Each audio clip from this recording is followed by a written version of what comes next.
हंसी की एक चुभती हुई आवाज सीधे मेरे कानों के पर्दे फाड़ रही थी। मैंने कराहते हुए अपना सिर दोनों हाथों से पकड़ लिया और मेरी आंखें दर्द के मारे भिज गईं। कबीर, अबे कबीर, ठीक है ना? एक परेशान सी आवाज ने मुझे हिला कर रख दिया। उठ यार, क्लास शुरू होने वाली है, तुझे पता है ना देसाई कैसी है। पीछे से किसी ने तंज कसा। कैसा लूजर है ये, शायद शर्म से अपना मुंह छुपा रहा है। उन चुभते हुए शब्दों ने मेरी नींद एक झटके में उड़ा दी। मेरे हाथ अनजाने में डेस्क को कस कर पकड़ चुके थे। मैंने आंखें खोलकर इधर उधर देखा। ये एक क्लासरूम था और सारे चेहरे एकदम अनजाने थे। जब उन लोगों ने मेरे चेहरे पर वो भटका हुआ एक्सप्रेशन देखा तो हंसी का एक और जोरदार धमाका हुआ। साफ था कि सब मेरा ही मजाक उड़ा रहे थे। मैंने अपने होंठ सख्ती से भींच लिए और मेरी मुट्ठियां इतनी कस गईं कि उंगलियों के जोड़ सफेद पड़ गए। अभी कुछ भी पूछना मतलब अपने ही पैरों पर कुल्हाड़ी मारना था, इसलिए मैं किसी भी हमले के लिए पूरी तरह तैयार हो गया। मेरी नजर अपने बगल वाले लड़के पर गई। ये वही था जिसने मुझे जगाया था। उसकी आंखों में एक अजीब सी हमदर्दी थी। पूरे कमरे में सिर्फ वही एक लड़का था जिसके चेहरे पर हंसी नहीं थी। मेरी आवाज सूखे गले से कांपती हुई निकली। मैं कहाँ हूं? तुम कौन हो? यह कोई क्लासरूम लग रहा है। कमरे में फिर से ठहाके गूंज उठे। मेरे डेस्क मेट ने अपना सिर मेरी तरफ झुकाया। उसकी आवाज इतनी धीमी थी कि सिर्फ मुझे सुनाई दे। डूड, लगता है स्ट्रेस के मारे तेरा ब्लैकआउट हो गया है। प्रज्ञा जैसी लड़की को। यार, तू उसे लव लेटर नहीं लिख सकता। जब तू वशिष्ठ परिवार का हिस्सा था तब शायद चल जाता, पर अब तो नहीं है ना। बस संभल कर रहे। देसाई की इंग्लिश क्लास नेक्स्ट है और मेरी मान तो उसकी बैड साइड में बिल्कुल मत आना। मैंने अपना सिर पकड़ लिया और अपनी टूटी हुई आवाज में कहा, मुझे सच में कुछ याद नहीं। मेरा सिर फटा जा रहा है और सब कुछ धुंधला है।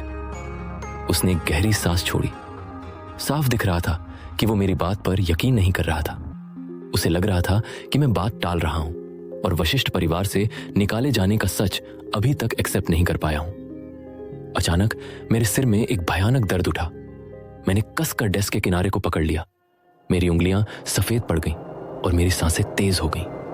और फिर यादों का एक भारी सैलाब मेरे दिमाग पर टूट पड़ा। मैं अपनी गुरु माधवी के साथ था। हम दिव्य प्रवाह वटी बना रहे थे। तभी उन हरामी समीर संघ वालों ने हमला कर दिया। हर तरफ धमाके हो रहे थे। जबरदस्त लड़ाई चल रही थी। और फिर माधवी ने मुझे जोर से पीछे खींचा और अपने हाथों से वो मुक्ति कवच तोड़ दिया। मुक्ति कवच? वो कोई आम ढाल नहीं थी। वो माधवी की पूरी जिंदगी की तपस्या थी। उसने अपने खून पसीने से उसे सींचा था और महज मेरी एक सांस बचाने के लिए उसने अपनी वो तपस्या हंसते हंसते कुर्बान कर दी।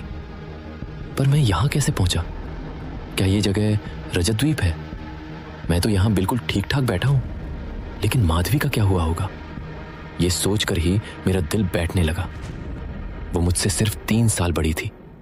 समीर संघ ने हमला ही इसलिए किया था क्योंकि उनका युवा स्वामी माधवी से शादी करना चाहता था और उसने साफ इनकार कर दिया था। माधवी की वही खूबसूरती उसकी सबसे बड़ी दुश्मन बन गई थी।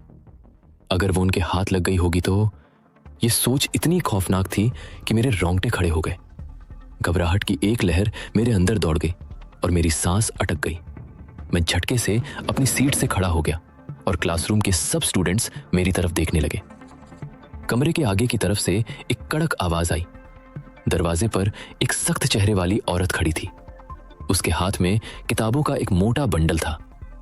कोई प्रॉब्लम है? तुम्हें पता नहीं बेल बज चुकी है? उसकी बर्फीली नजर पूरे कमरे पर घूमी। एक ही सेकंड में हंसी के वो ठहाके थम गए और पूरे कमरे में एक गहरा सन्नाटा पसर गया। ये चारू देसाई की क्लास थी और जो चीज उन्हें सबसे ज्यादा नापसंद थी वो था स्टूडेंट्स का नाटक। उनकी नजरों में चढ़ने का मतलब था पूरा सेमेस्टर बर्बाद होना। पर मुझे समझ आ गया था कि कुछ बहुत गहरा गलत है। मैं इन लोगों की भाषा समझ पा रहा था, लेकिन ये वो भाषा नहीं थी जो मुझे आती थी। और ये जगह रजत द्वीप तो बिल्कुल नहीं थी। मैंने अपना माथा सिकोड़ा और सोचने की कोशिश की, लेकिन दर्द की एक और लहर मेरे दिमाग में उठी।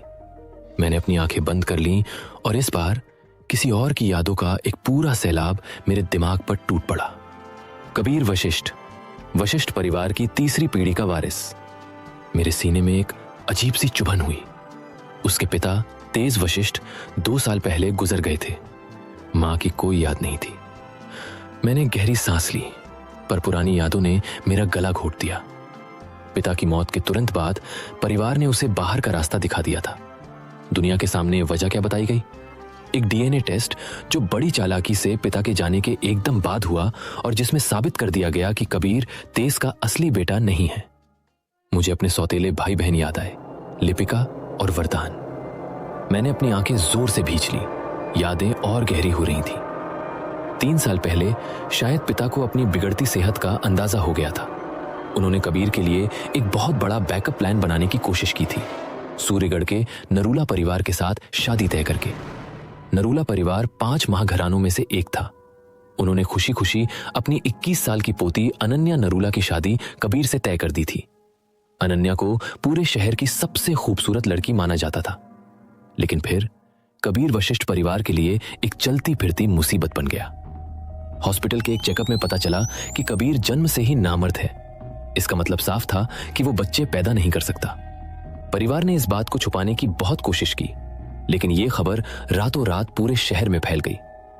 5 महाघरानों में से एक का वारिस नामर्द है, ये उनके नाम पर एक ऐसा दाग था जिसे वो किसी कीमत पर बर्दाश्त नहीं कर सकते थे।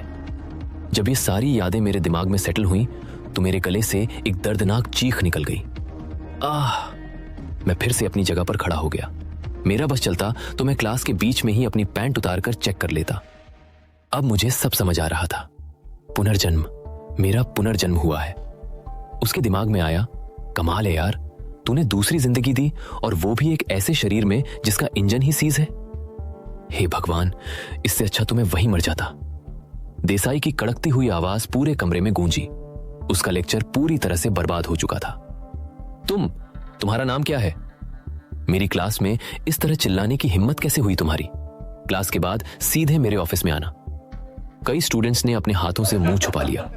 उनके कंधों के हिलने से साफ पता चल रहा था कि वो अपनी हंसी रोकने की कोशिश कर रहे हैं। देसाई का ऑफिस में बुलाना उनका क्लासिक मूव था और वहां जाना जरूरी था क्योंकि ग्रेड का सवाल था। मैं चुपचाप वापस अपनी सीट में धंस गया। मुझे बड़े परिवारों के बीच का सारा नाटक तो नहीं पता था, पर मुझे पक्का शक था। मुझे निकाले जाने की असली वजह कोई फर्जी डीएनए टेस्ट नहीं, बल्कि ये नामर्दी ही थी। कौन जाने वो टेस्ट असली भी था या नहीं। मुझे वशिष्ठ परिवार से निकाले जाने का कोई फर्क नहीं पड़ता था। उनकी मुझे रत्ती भर भी परवाह नहीं थी। मेरी जान तो इस बात पर अटकी थी कि मेरी गुरु माधवी का क्या हुआ, और ये जो नामर्दी की प्रॉब्लम है, मैं इसका क्या करूं। पर कम से कम अब मुझे यह समझ आ गया था कि पूरी क्लास मुझ पर हंस क्यों रही थी। इस शरीर के असली मालिक ने बेघर होने के बाद भी क्लास की सबसे मशहूर लड़की प्रज्ञा को प्रपोज किया था। और उस प्रज्ञा ने क्या किया? उसने वो लव लेटर सीधे ब्लैक बोर्ड पर चिपका दिया। वो पूरी क्लास के सामने खड़ी हुई और बोली थी, तो वशिष्ठ राजकुमार, तुम किसी काम के हो भी या बस नाम के मर्द हो? इसीलिए ये सब हंस रहे थे। शायद असली कबीर इसी बेइज्जती के बोझ तले दबकर मर गया था। एक नामर्द इंसान से सरेआम ये पूछना कि वो किसी औरत के साथ रिश्ते के काबिल है भी या नहीं, ये उसके मुंह पर एक जोरदार तमाचा था। भले ही ये सब मेरे साथ नहीं हुआ था, लेकिन मेरा चेहरा गुस्से से तंग गया और मेरी मुट्ठियां फिर से कस गईं। मैंने प्रज्ञा की तरफ देखा। उसका फिगर अच्छा था, लेकिन उसकी घटिया सोच उसे बदसूरत बना रही थी। मुझे समझ नहीं आया कि असली कबीर उसे चाहता भी क्यों था।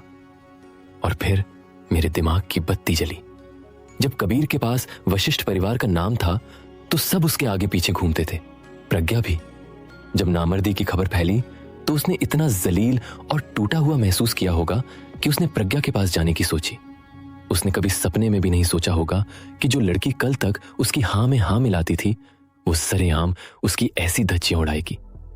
शर्म इतनी गहरी थी कि उसकी जान निकल गई। मेरे आसपास क्लास चल रही थी, पर मेरे कानों में एक अजीब सा सन्नाटा छा गया। उसकी जगह मैंने ले ली थी। चारू देसाई की आवाज अब मुझे बस एक बैकग्राउंड नॉइज जैसी लग रही थी। मैंने अपनी नई यादों को और गहराई से खंगाला और मेरा मूड और गिर गया। नामर्दी को अगर मैं एक पल के लिए भूल भी जाऊं तो यहां तेजस की कमी मेरी जान ले लेगी। स्वर्ग और पृथ्वी की जो ऊर्जा होती है वो यहां इतनी पतली थी कि उसे महसूस करना भी मुश्किल था। ये पृथ्वी साधना करने वालों के लिए एक बंजर जमीन थी। मैंने निराशा से मुट्ठी भींच ली। क्या मैं सच में यहीं घुट-घुट कर मर जाऊंगा? इस यूनिवर्सिटी में बैठे रहने का अब कोई मतलब नहीं था। मुझे सबसे पहले अपनी सिचुएशन समझनी थी।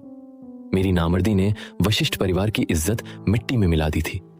भले ही उन्होंने मुझे घर से निकाल दिया, लेकिन कौन कह सकता है कि वो सारे लूज एंड्स बांधने के लिए मुझे मरवा नहीं देंगे। और क्या पता मुझे निकालने की कोई और वजह भी हो। मैं अभी सेफ भी था या नहीं। जैसे ही बेल बजी, मैं अपना बैग उठाकर बाहर निकल गया। मुझे टीचर के ऑफिस में जाने की कोई परवाह नहीं थी। मुझे अभी इसी वक्त जानना था। मुझे चेक करना था। विजयगढ़ यूनिवर्सिटी के आसपास बहुत सारी सुनसान गलियां थी। मैं एक ऐसी ही सुनसान गली में घुसा।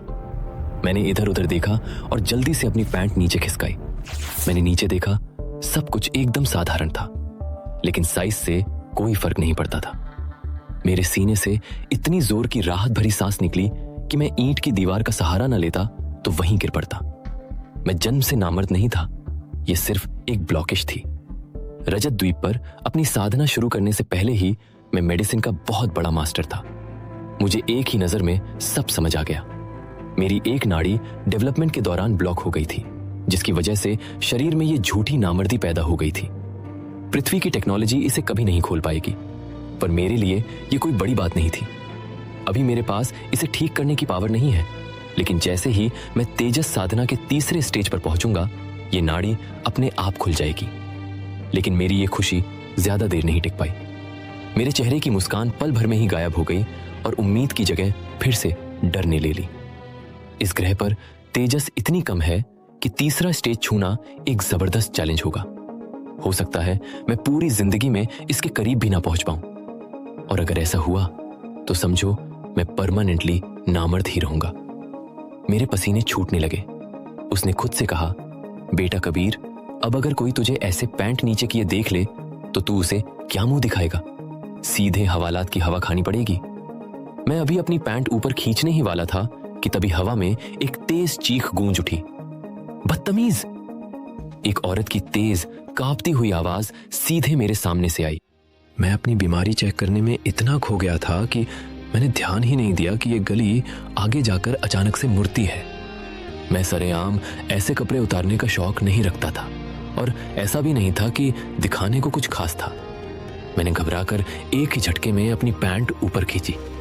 मेरे हाथ बुरी तरह कांप रहे थे और मैं वहां से भागने के लिए तैयार था। तभी वो डरी हुई आवाज हैरानी में बदल गई। कबीर, तुम हो? मेरे पांव जमीन में गिर गए। मेरी सांस अटक गई। वो औरत मुझे जानती थी। कौन है ये औरत जो कबीर को जानती है? क्या ये नई मुसीबत है या कोई पुराना रिश्ता? और इस बंजर जमीन पर कबीर अपनी नाड़ी खोल भी पाएगा या जिंदगी भर इसी शर्म में जीना होगा? जानने के लिए सुनते रहिए पॉकेट FM।